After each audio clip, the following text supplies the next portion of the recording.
જય સ્વામિનારાયણ તમામ વાલારી ભક્તોને આપ સૌનું ફરી એકવાર સ્વાગત છે મારી યુટ્યુબ ચેનલ BAPS પરાવાણીની અંદર. અને આજ આપણે ફરીવાર પૂજ્ય સોમપ્રકાશ સ્વામીને ખૂબ ધમાકેદાર પ્રવચન સાંભળવાના છીએ.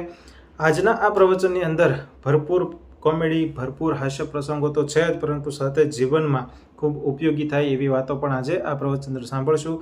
આજનો જે હાસ્ય પ્રસંગ છે એમાંનો ખાસ જે પ્રસંગ છે ખૂબ મજા આવે એવો છે કે સંતોની ગાડી સાથે જ્યારે બકરી ભટકાણી, એ જે હાસ્ય પ્રસંગ છે એ વિસ્તૃતથી તો આપ સાંભળવાના છો, પરંતુ એ ખૂબ મજા આવે એવો પ્રવચન છે, પ્રસંગ છે. એટલે સંપૂર્ણ વિડીયો જોજો. એ પહેલાં જો હજી સુધી ચેનલ સબસ્ક્રાઇબ નથી કરી તો પ્લીઝ ચેનલ સબસ્ક્રાઇબ કરી વિડીયો લાઇક કરો, વિડીયોને શેર કરો.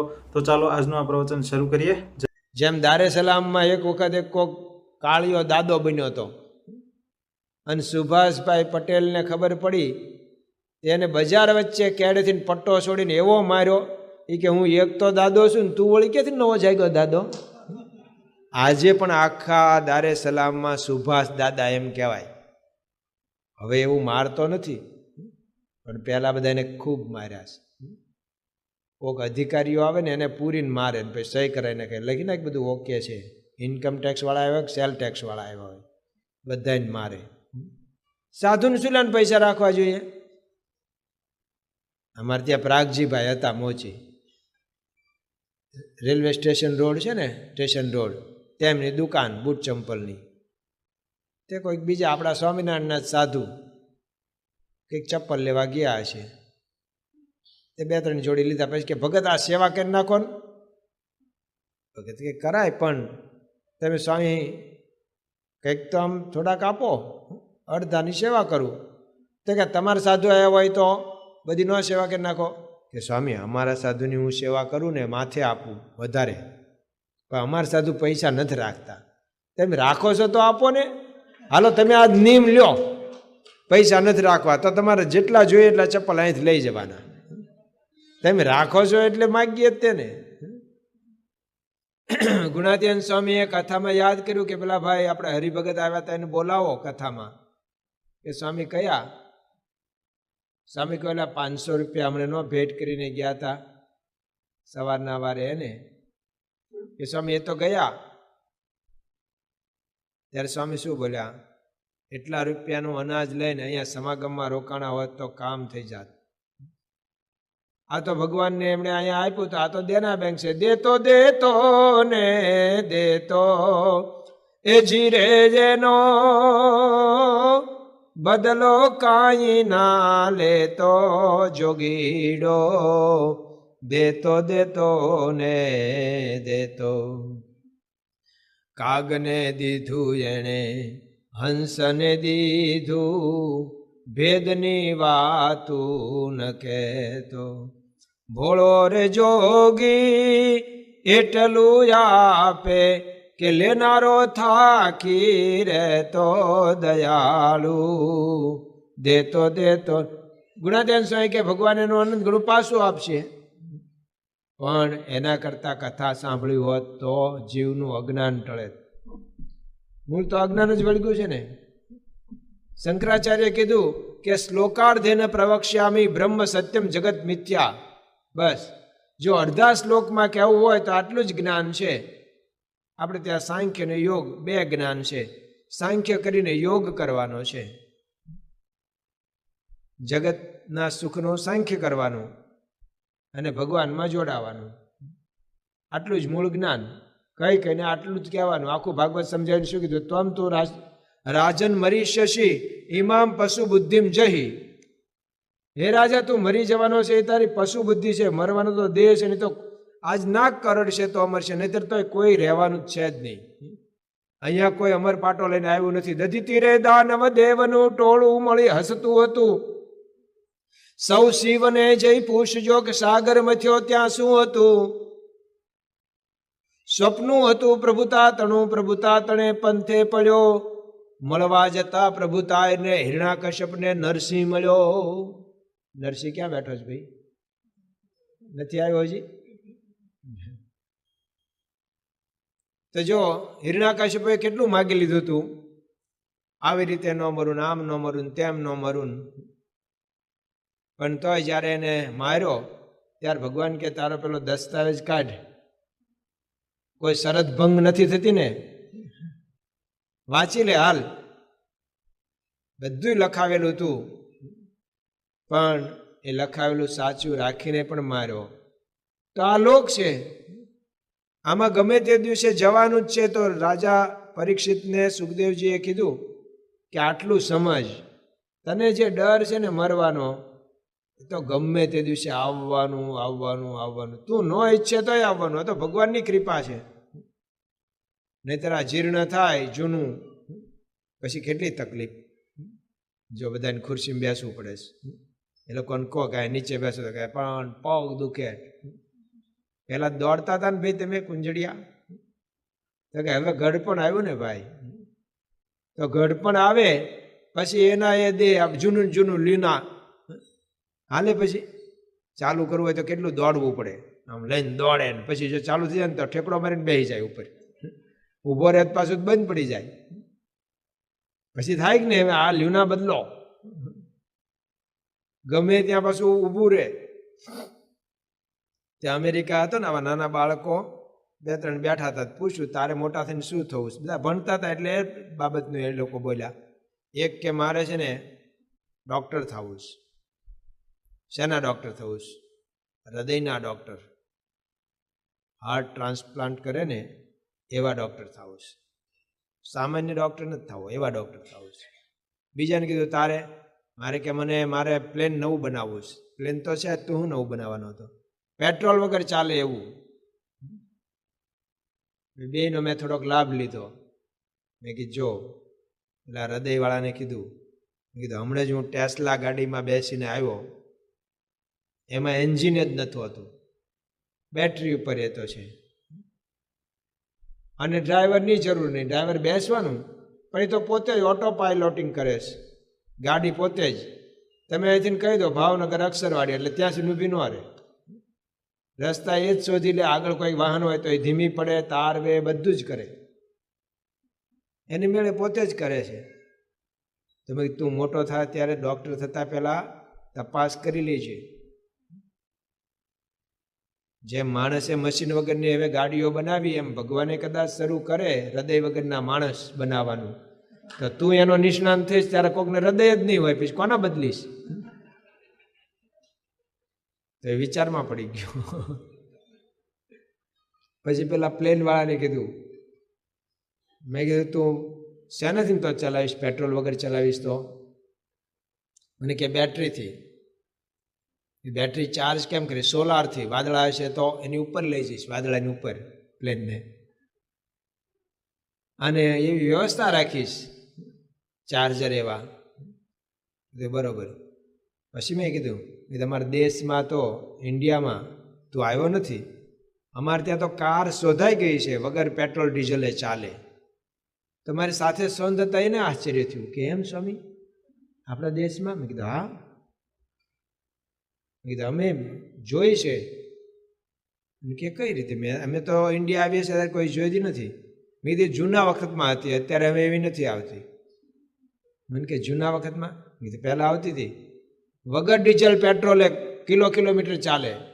કે એ કેવી રીતે? મેં કીધું ધક્કા મારીએ. કિલોમીટર સુધી ધક્કા મારાવે, હજી ઉપડી જશે કે કોણ ઉપડી જશે ખબર નહીં હવે. તો જૂનું આ થઈ જાય. જૂનું તો થયું રે દેવળ, જૂનું તો થયું મારો હંસલો નાનો ને દેવળ, જૂનું તો થયું. આરે કાયા રે હંસા ડોલવાને લાગી, પડી ગયા દાંત માયલી રેખું તો રહ્યું મારો હંસલો નાનો ને. સારું છે હવે ચોકઠાની સગવડતા થઈ, મોતિયો ઉતરાવાની સગવડતા થઈ. પહેલાં તો મોટે ભાગે બધાને છેલ્લે અંધાપો જ આવતો હતો. મોતિયો આવી જાય પછી એનો કોઈ ઉપાય નહોતો. દાંત જતા રહે, કોઈ ઉપાય નહીં.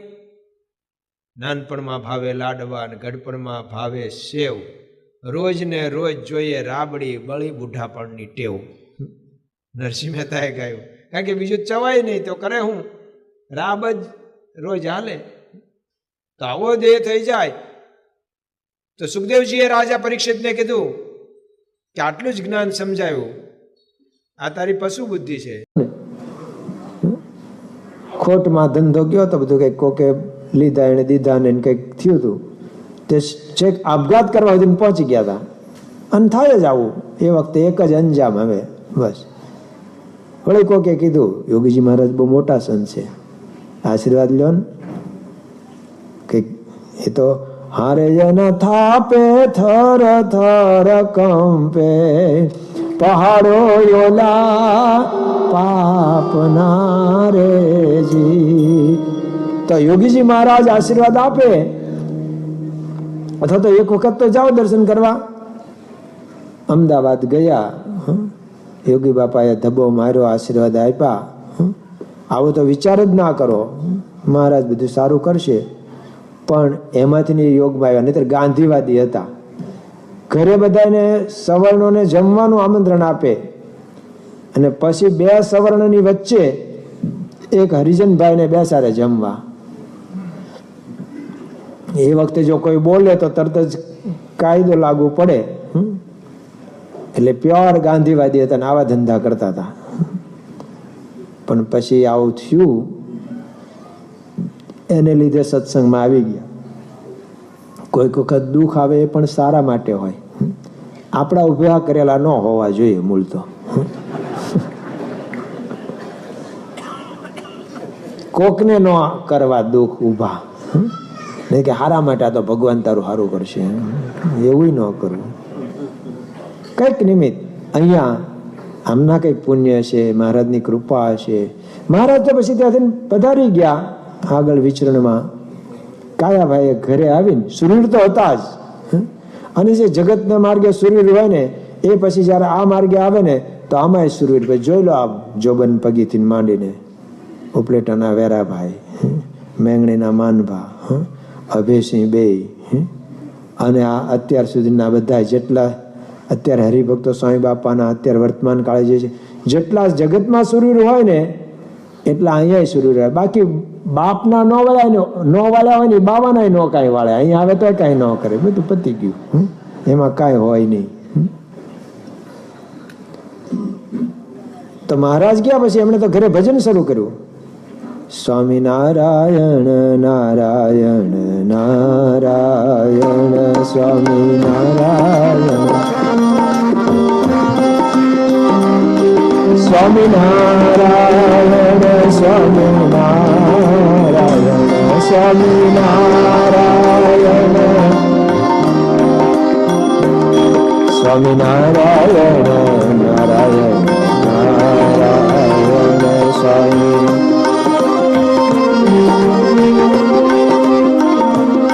સ્વામિનારાયણ નારાયણ નારાયણ સ્વામી.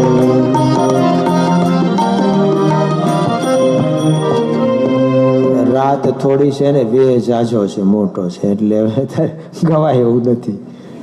પણ એમણે ભજન શરૂ કર્યું એટલે બધા જોવા આવ્યા.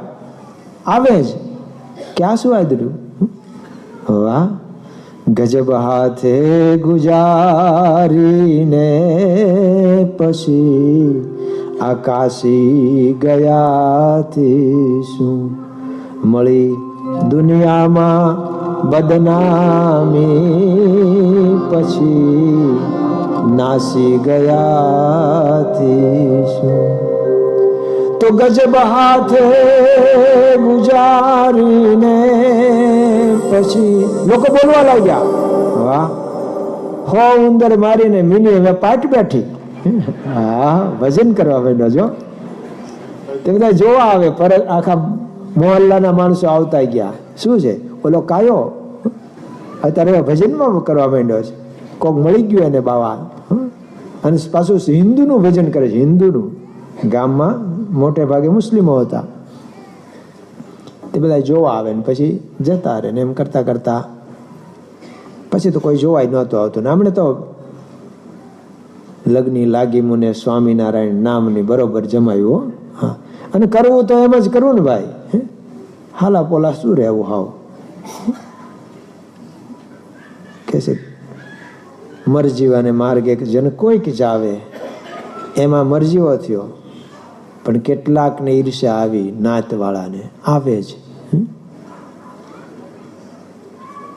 મુસ્લિમ હોય અને આ હિન્દુનું ભજન કરે તો આવે, પણ વૈષ્ણવ હોય, હિન્દુ જ હોય તો હિમરાજ સાહેબે જ્યારે સત્સંગ સ્વીકાર્યો ત્યારે નાતવાળાએ નાત બહાર મૂક્યા કે નહીં? થવાનું જ. પણ સૂર્ય હોય શું કરે કે નારાયણનું નામ જલેતા એ જીવારે તેને તજીએ રે નારાયણનું નામ જ લેતા મન સવાચા કર્મ ના કરીને મન સવાચા કર્મ ના કરીને સ્વામિનારાયણ ભજીએ રે નારાયણનું નામ જ લેતા. આમરે તો આજનું ભજન. પણ મુસ્લિમના કેટલાક મુસ્લિમોને મનમાં થયું, એને જેને ગામધણી, મુસ્લિમ દરબાર હતા ગામધણી, એને જેને ફરિયાદ કરી કે દરબાર આ બિરાદરીમાં ફાંકું પડ્યું, કાલ સવારે આખી હોડી ડૂબે, આ તો એક આમાં ગયો છે ને પછી બીજો જશે ને ત્રીજો જશે ને, તો પછી બિરાદરીમાં એટલે ઇસ્લામ ખતરે મેં. કઈક ઉપાય કરો. અને ગામધણી દરબારે કાયાભાઈને બોલાવ્યા. એટલે મેં સાંભળ્યું તું આવું કઈક કરે છે, મૂકી દે બધા ફંદ, આ બધું ફેલ ફતુર મૂકી દે. કાયાભાઈ કીધું કે જ્યારે હું ખરાબ માણસ હતો ત્યારે તમે મને કાંઈ ન કીધું, અને આજે જ્યારે હું સારો માણસ બન્યો છું ત્યારે તમે આવું કહો છો. તમને ગમે એ તમે કરો, મને ગમે એ હું કરું. તમારું સારું હશે તો હું તમારું સ્વીકારીશ, એમાં મને કાંઈ વાંધો નહીં હોય, પણ અત્યારે તો હું ભજન કરું છું એ કરીશ. તો તારે ગામ મૂકવાનું, ગામ બહાર નીકળી જા, ગામ છોડીને ભાગ. મનમાં થયું કે આ પહેલા કીધું હોત તો ખબર પડે, તો તારી જબાન ખેંચી નાખે. તો દરબાર હોય એટલે શું થઈ ગયું, ગામધણી હોય એટલે શું થઈ ગયું? એવા ખુન્નસ વાળા હતા. પણ ભગવાન સ્વામિનારાયણની કૃપા થઈ એના માથે, આવું કર્યું નહીં, નહીતર થઈ જાય. અમારા વેરાભાઈ થઈ ગયું હતું, સાધુ થયા હતા, પરમાનંદ સ્વામી નામ હતું. અને અમદાવાદમાં લોલંગર બાવાના બાવાઓ બધા મહારાજ ઉપર હુમલો કરવા આવ્યા, અને કાઠી દરબાર કીધું મહારાજ હવે હદ થાય છે, પછી અમારે કેટલીક વખત સહન કરવાનું, તમારે તો ટેવ હોય, અમારે ટેવ નથી ભાઈ સાહેબ. મહારાજ કે સારું જાઓ, પણ આમ કોઈક ભાગતા હોય નહીં મારતા, હામો થાય તો એ બધું એને જોઈ લઈશું, એ તમે અમને શીખવાડોમાં, એ બધું અમને આવડે. અને પછી ધીંગાણું શરૂ થયું, 4 પાડ્યા ચોકમાં નિષ્કુળાનંદ સ્વામી કે. પણ એ જોયું ને એમાં પરમાનંદ સ્વામીને ચાનક ચડી ગઈ કે તારા તે તેજ મેં ચંદ્ર છુપે નહીં, સૂર્ય છુપે નહીં, બાદલ છાયો.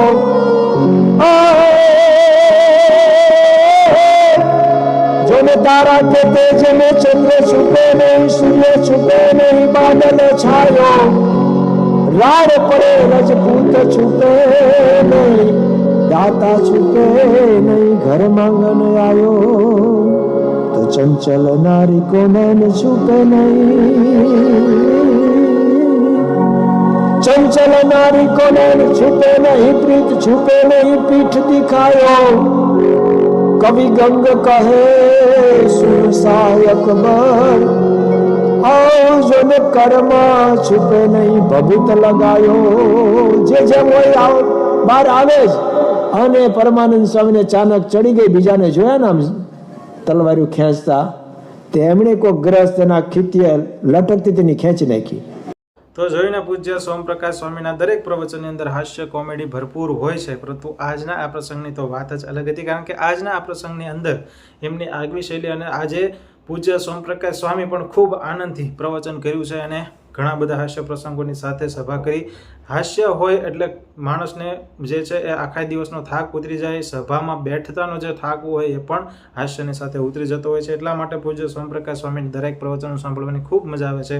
તો આવા દરેક પ્રસંગો જોવા માટે અમારી ચેનલને જરૂરથી સબસ્ક્રાઇબ કરો, વિડીયો લાઇક કરો, વિડીયોને શેર કરો.